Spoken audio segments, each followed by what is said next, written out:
আসসালামু আলাইকুম ষষ্ঠ শ্রেণীর প্রিয় শিক্ষার্থী বন্ধুরা, আজকে আমরা তোমাদের ষষ্ঠ শ্রেণী গণিত বইয়ের জ্যামিতিক আকৃতিক গল্প পৃষ্ঠা নাম্বার 203-এর একটি দলগত কাজ দেওয়া আছে। এই দলগত কাজটি নিয়ে আজকের ভিডিওতে আমরা আলোচনা করব। প্রিয় শিক্ষার্থী বন্ধুরা, এর আগের ভিডিওতে আমরা 2 নং অর্থাৎ এই একক কাজটি 1 নং এবং 2 নং নিয়ে আলোচনা করেছি। ভিডিওটি না দেখে থাকলে প্লেলিস্ট থেকে তোমরা দেখে নিতে পারো। দলগত কাজটি আমরা অন্য একটি পেজে সমাধান করে নিচ্ছি। প্রিয় শিক্ষার্থী বন্ধুরা, দেখো দলগত কাজটি ক নম্বর প্রশ্নটি করা হয়েছে, তোমাদের শ্রেণীকক্ষের মেজের ক্ষেত্রফল নির্ণয় করো। আমরা আমাদের শ্রেণীকক্ষের মেজের দৈর্ঘ্য এবং প্রস্থ মেপে নিয়েছি। যে দেখো ক নম্বর সমাধানটি, আমাদের শ্রেণীকক্ষের মেজের পরিমাপকৃত তথ্যগুলো নিম্নরূপ। 1 নম্বর হচ্ছে মেজের দৈর্ঘ্য 13 মিটার, মেজের প্রস্থ 6 মিটার। এটা কম বেশি হতে পারে বিদ্যালয় অনুযায়ী, অর্থাৎ প্রতিষ্ঠান অনুযায়ী শ্রেণীকক্ষের দৈর্ঘ্য প্রস্থ কম বেশি হবে। ঠিক আছে।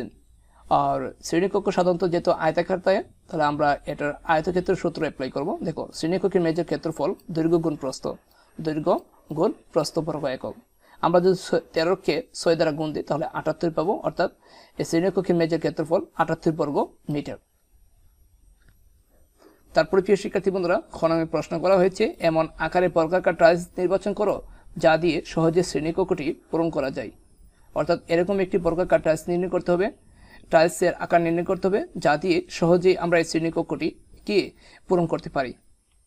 প্রিয় শিক্ষার্থী বন্ধুরা, দেখো খ নম্বরের সমাধানটি, টাইলস বর্গাকৃতি এবং প্রতিবাহুর দৈর্ঘ্য আমরা নিয়েছি 0.5 মিটার।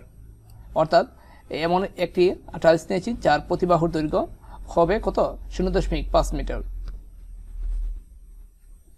দেখো গ নম্বর প্রশ্ন বলা হয়েছে যে এবার কতগুলো টাইলস লাগতে পারে একটি আনুমানিক হিসাব করো। এই আনুমানিক হিসাবটা হবে, আমরা এই মেজের ক্ষেত্রফলকে টাইলসের ক্ষেত্রফল দ্বারা কি করব? ভাগ দেব। দেখো প্রিয় শিক্ষার্থী বন্ধুরা, এই 5 মিটার বর্গাকার টাইলসের ক্ষেত্রফল 5 গুণ 5, অর্থাৎ বর্গের ক্ষেত্রফল হচ্ছে বাহু গুণ বাহু। তাহলে এক বাহুর দৈর্ঘ্য যদি 0.5 হয় তাহলে 0.5 গুণ 0.5 বর্গ একক।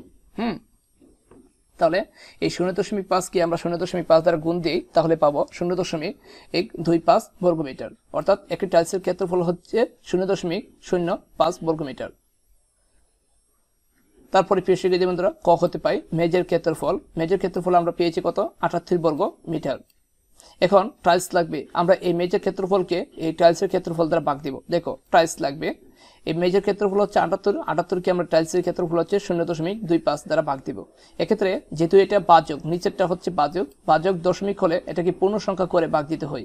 আর যদি তোমরা ক্যালকুলেশন করো তাহলে প্রিয় শিক্ষার্থী বন্ধুরা, এই 78 লিখে ভাগচিহ্ন দিয়ে 0.25 দিলে তোমাদের রেজাল্টটা বেরিয়ে আসবে। আর তোমরা হাতে করতে চাও কিভাবে করবো সেটা তোমাদেরকে এখানে দেখানো হয়েছে। দেখো আমরা প্রথমে যেহেতু এটা বাজক তোমাদের দশমিক, এটাকে পূর্ণ সংখ্যা বানাতে হবে। অর্থাৎ কিভাবে বানাবে? যদি দশমিকের পরে 2টি গড় থাকে তাহলে 100 দ্বারা গুণ দিতে হয়। আমরা এই 100 দ্বারা অভিপক্ষে গুণ দিতে হবে। তাহলে 78কে আমরা 100 দ্বারা গুণ দিয়েছি এবং 0.25কে 100 দ্বারা গুণ দিয়েছি। ঠিক আছে। এক্ষেত্রে 78কে যদি 100 দ্বারা গুণ দিই তাহলে আমরা 7800 পাবো। আর 0.25কে যদি 100 দ্বারা গুণ দিই, এই 2 শূন্যের জন্য দশমিকটা 2 ঘর পরে আসবে, অর্থাৎ 25 থাকবে। এবং এখানে 25 দ্বারা যদি আমরা 7800কে ভাগ দিই তাহলে কিন্তু আমরা 312 পাবো, অর্থাৎ টাইলস লাগবে 312টি। প্রিয় শিক্ষার্থী বন্ধুরা, তোমরা যদি ক্যালকুলেটরের মাধ্যমে করো তাহলে কিন্তু 0.25 লিখে এটাকে 78কে ভাগ দিলেই তোমরা 312 পেয়ে যাবে। প্রিয় শিক্ষার্থী বন্ধুরা, ভিডিওটি ভালো লাগলে অবশ্যই চ্যানেলটি সাবস্ক্রাইব করতে পারো। আজকে এ পর্যন্ত থাকলো। আসসালামু আলাইকুম।